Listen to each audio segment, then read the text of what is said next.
Skënder, historia, apo historiku I punës juaj, është shumë dhe me thënë, që është për mësim për gjeneratat gjitha kove. Jeni ekspert I dëgju nga bujqit, që edhe jeni shtu për ndihma qoftë me materiale, me faktor material, por edhe në shumë të në raste, pa faktor material, historiku I ngritjes së serave. Unë e kom fillu prej vitit 1993, kur jam kon absolvent I fakultetit bujqësisë, me një sipërfaqe shumë të vogël, edhe me një konstruksion serau, shumë thjesht. Kështu që të epoqi kërkesa për fidone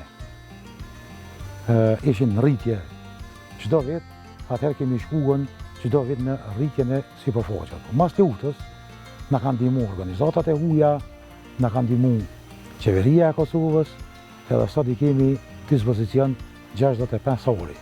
Ekskluzivisht për prodhim fidoneve? Jo, 20 ori ose 2000 metra katror ekskluzivisht janë vetëm për prodhimin e fidoneve, që është një përparësi shumë e madhe, por arsye se çdo kund bëhet serrat që mirën me prodhimin e fidoneve janë veç për prodhim të fidoneve. Për arsye se këtu nuk kemi smundje. Nëse nuk mirëmi perime për prodhim të frutave, atëherë menaxhimi I smundjeve edhe I insekteve është shumë më I lehtë këtu. Në serra që janë dedikuar veç për prodhimin e fidoneve. Dhe nga viti në vit, sipërfaqet janë rrit, përvoja është shtu. Po, Një paus keni qenë një kohë në Amerikë ndoket nëse më kujton. po akon një periudhë shkurtër, edhe akon një eksperiencë shumë e mirë për neve, edhe atë eksperiencë e kom bortën e të kolegët e me e të fermerët tjerë, po na nuk jemi shkuën në rritë sipërfaqen, po e na shkuën në modernizimin e linjes të prodhimit të fidoneve. Domthonë kjo serë është digjitale, e ka edhe rrjetën për ndriçim, e cila dirigjohet në mënyrë automatike varësisht nga intensiteti I ndriçimit. E çka reflekton rrjeti? Kjo për shembull e mbron fidonin, se nëse tash klima ka ndryshuar, edhe mbrana ditës kemi ndryshim shumë të madh.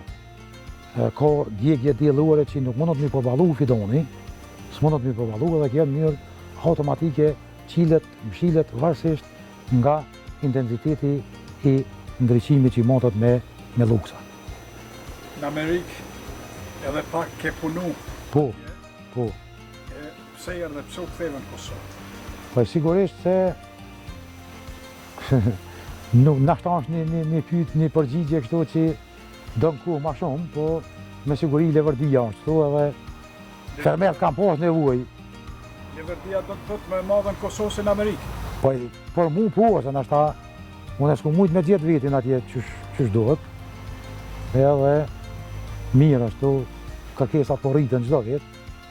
Kështu që të vazhdojmë, domethënë edhe profesioni edhe nevoja pak po na obligon